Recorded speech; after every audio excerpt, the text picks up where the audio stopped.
manifestors out there, are you increasing your magnetism or decreasing it?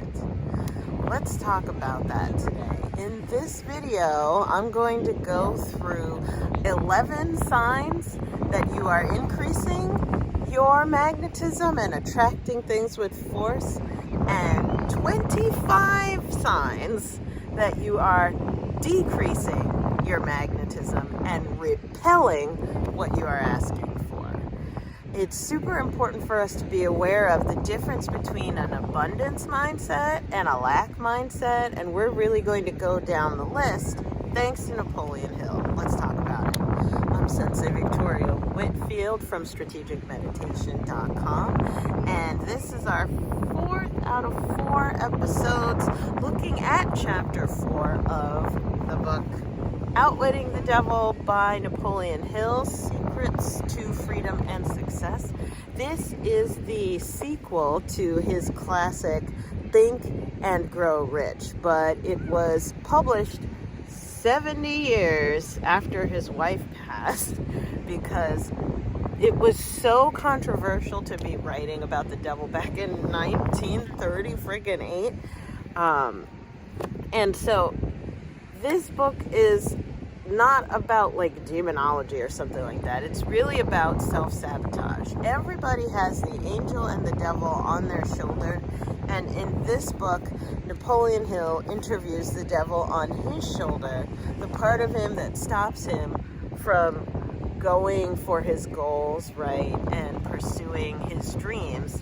And this is an interesting book to read because when you go through it, it's written interview style between him and the devil on his shoulder, and that's what this book is about. So we're on chapter 4, the chapter on drifting, which it's been such a juicy chapter to look into.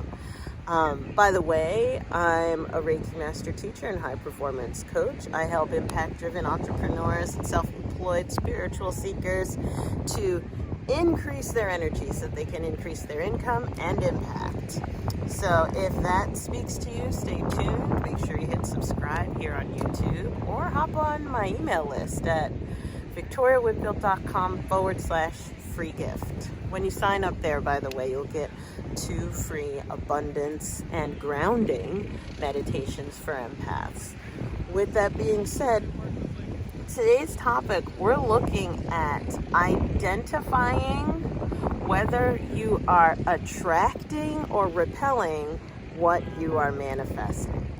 And I especially appreciate that in chapter 4 when Napoleon Hill goes into, this is his list of the traits of a drifter versus a non-drifter. But I'm applying it to abundance mindset, so stay tuned for that in a sec when we're going to go reading. But I love that the traits of the drifter, which is the lack mindset, are more than double the traits of the non-drifter or the abundance mindset.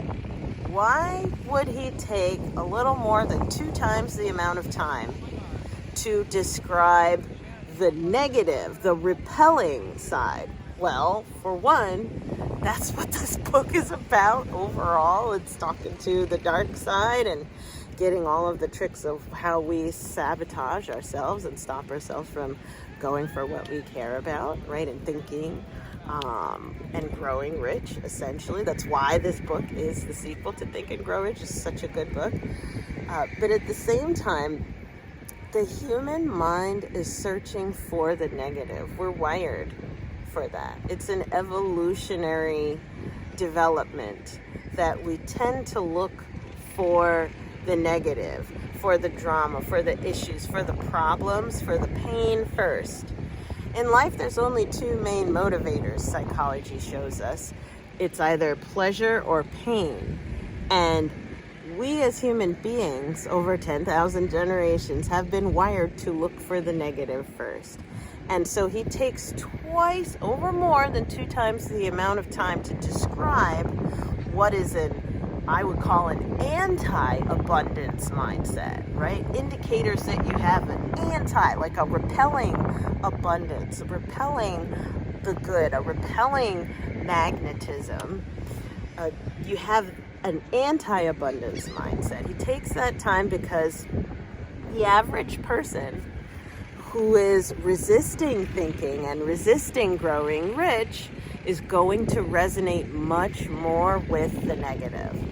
The gift in knowing 25 ways, right? Learning 25 different ways that we could be repelling abundance is it gives us this wonderful list of what to look for and what to work on so that we can get back into alignment with speed. And you don't have to be in the best mood. You don't have to be some Pollyanna positive person in order to get it. No, he's going to meet us where we're at. And then he goes into the 11 signs that you are attracted, you are in alignment, or he says that you are a non-drifter. You ready for this? Let's go. So in chapter 4, he asks the devil on his shoulder, go ahead and describe a typical drifter. Give your description point by point so I can recognize a drifter when I see him. And the devil on his shoulder responds. Number 1, the first thing you will notice about a drifter is his total lack of a major purpose in life. Number 2, he will be conspicuous by his lack of self-confidence. Number 3, he will never accomplish anything requiring thought and effort. Number 4, he spends all he earns and more too if he can get credit. Let's see. Number 5, he will be sick or ailing from some real or imaginary cause and calling to high heaven if he suffers the least physical pain. Number 6, he will have little or no imagination. Number 7, he will lack enthusiasm and initiative to begin anything he is not forced to undertake. And he will plainly express his weakness by taking the line of least resistance whenever he can do so. Number 8, he will be ill-tempered and lacking in control over his emotions. Number 9, his personality will be without magnetism and it will not attract other people.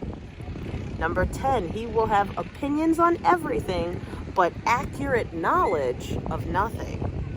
Number 11, he may be a jack of all trades, but good at none. Number 12, he will neglect to cooperate with those around him, even those on whom he must depend for food and shelter. Number 13, he will make the same mistake over and over again, never profiting by failure. Number 14, he will be narrow-minded and intolerant on all subjects, ready to crucify those who may disagree with him.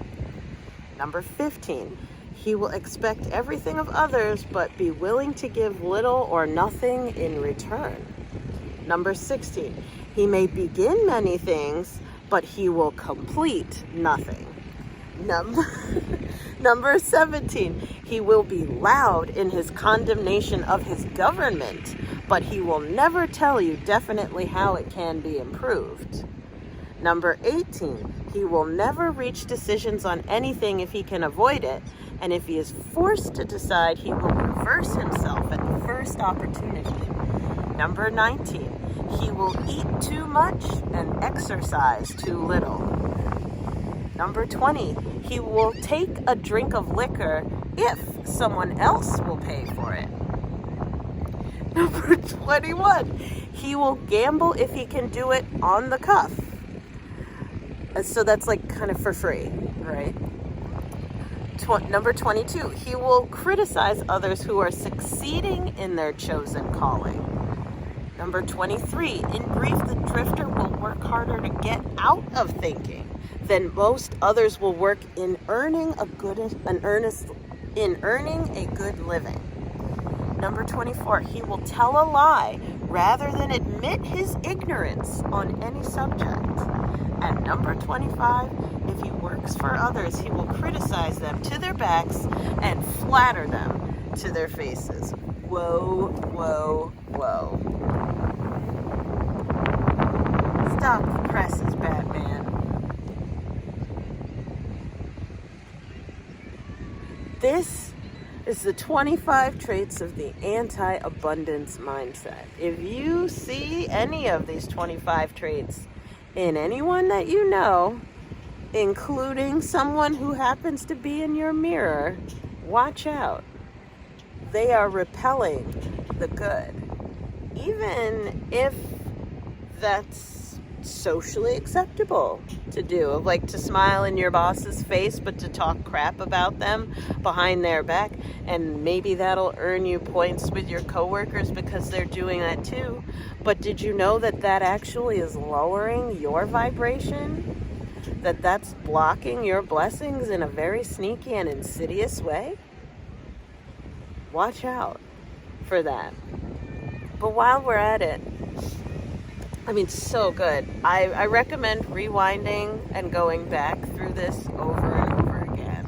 Or ask AI to put the transcript, right? And you can even put it below if you want to be fancy in the comments. Go ahead and type, what was that list of 25 there?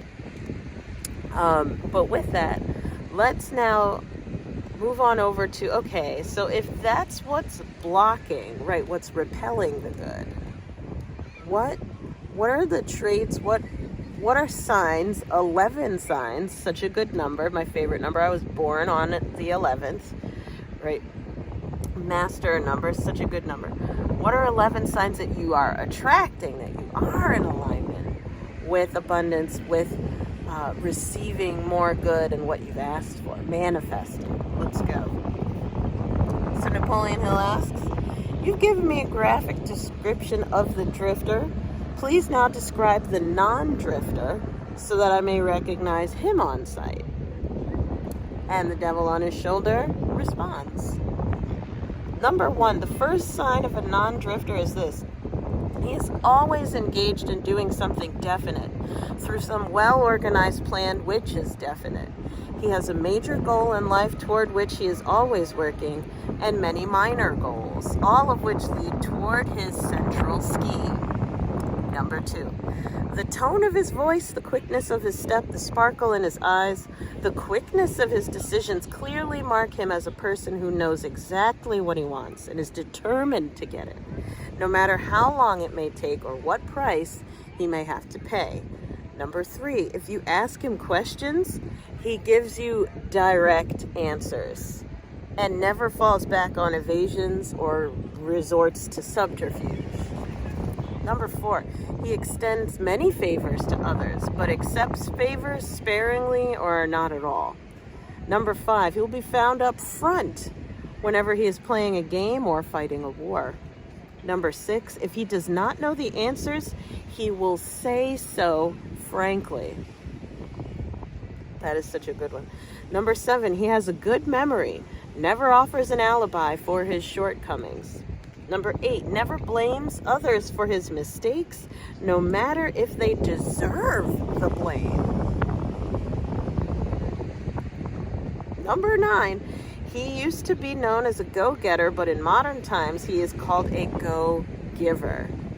You will find him running the biggest business in town, living on the best street, driving the best automobile, and making his presence felt wherever he happens to be. Number 10, he is an inspiration to all who come into contact with his mind. Number 11, the major distinguishing feature of the non-drifter is this. He has a mind of his own and uses it for all purposes. Tying this back to our magnetism and the abundance mindset. What I love about that list is how awe-inspiring, down-to-earth, respectful, and decisive those 11 traits are. It takes balls, as we would say in New Jersey. It takes balls to tell someone to their face, I don't know. Rather than trying to look smart or figure it out immediately or have everything together, than just saying, I don't know, or I'll get back to you. Let me get back to you on that. And then actually getting back to them on it, right? In scripture, it says, let your yes be yes and your no be no. That clarity is an energy. At that level of clarity is magnetic because it's polarizing. All of those 11 traits were not necessarily nice. I mean, sure, other people are going to think it's great that you're doing tons of favors for everybody, but it's not nice to not really accept favors, if at all. You know, in the self-help and personal development community, it's let others help you, let people love you, let people in, etc. And what I think is important is to have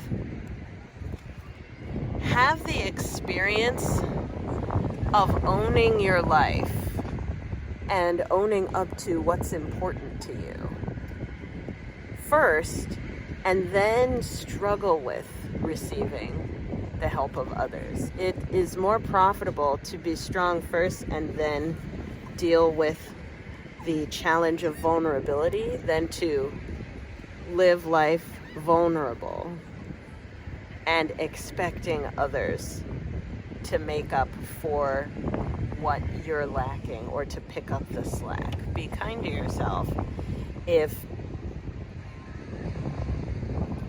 that's been coming up for someone that you know, right, or coming up around you. Be kind to yourself if you've seen some of that. And by the way, comment below, what of these 25 and 11 traits, comment below, what if any of them have stood out to you? Now, I'm going to read the tarot card of the week, talking about magnetism. Flip to it. We've got the Knight of Air coming as an affirmation. So this is all about the mind and being decisive, actively clearing and gathering and organizing your thoughts, really getting into it, getting your hands dirty in your head of how you're thinking. Getting decisive, getting your mind together is the Knight of Air. Intelligent, decisive, idealistic, tireless, events that occur with great speed. Take time to carefully review your options. Creative solutions, I'll read to you. Situations, events in your life go into high speed. Your plans can now be implemented and you should see a great deal of activity. Intellect and creativity rule the day, so adopt non-traditional viewpoints. Take the time to consider choices carefully. People, an extremely intelligent person who has the ability to act fast and think even faster. A genuine go-getter who is unstoppable in support of a cause, idealistic, decisive, knowledgeable, tireless, assertive, sometimes tactless. Additional meanings of this card: an unanticipated situation or conflict, an impulsive decision, a knight in shining armor. My spirit guides are saying this card is coming forward for us today around being magnetic, because sometimes you're going to have to take out your sword and ride into battle. Sometimes you're just going to have to go for it. Being magnetic doesn't mean being nice necessarily. Going for what you want in life may disappoint some people. Take your sword out though. Cut through the BS, cut through the noise, cut through the uncertainty, and go for it full force. Charge, as they would say, for the cavalry, riding forward into battle. And this is about you being mentally clear and communicating decisively. what your standpoint is. Stand up for your beliefs. Let it be known. Let your goals be known. Let your dreams be known. Let your values be known. Your feelings. Vocalize your boundaries. Put it out there. Draw your sword. Unsheath your truth. And what's going to support us in doing just that is, as always, the strategic meditation of the day. Now, if you want the meditation tracker of the month, go to bevisionarymovement.com. bevisionarymovement, all one word, .com, to start your 7-day trial so you can access it for free today. And what you're going to do is you're going to type into the search bar in our online platform, White Roses and White Sage, Divine Love. Again, that is White Roses and White Sage, Divine Love. It's 14 minutes. And so, you know, the Be Visionary Movement, our platform online, is meditations customized for entrepreneurs by entrepreneurs. This is specifically for you if you are a self-employed empath and you need to keep your energy grounded and clear. And so when you do, I'm going to read it again, the White Roses and White Sage Divine Love meditation for today, what that's going to do is open up your crown chakra to activate the positive and the empowered crown of strength in your energy so that you can get out there and be magnetic, right? Be magnetic, stand your ground, wear your crown, right? How do you say in Sanskrit, Sahasrara? Our crown chakra is white, right? White sage, white roses, open, divine, healing, and clear. Right? Snow white, crystal clear, white as snow. You can see exactly everything in black and white in a beautiful and divinely loving way, not in a shocking or a combative way. No, you are more than enough just as you are. And so let that meditation really help you embody the teachings that we've discussed today. Now, if you've made it to the end of this video, thank you. Yay, you did it. Make sure you like, share, comment below. What comes up for you hearing all this? What traits really stand out to you? I'm curious to hear. Go ahead and comment. Type it up in the comments below. Again, hit the share button. Let the algorithm know that this was good. And pass on this wisdom to some people that you care about by reposting it on your social media platform. So I'm sending you so much love and blessings. Remember, you do not have to lose your glow as you grow in life and business. We'll see you in the next one. Bye for now.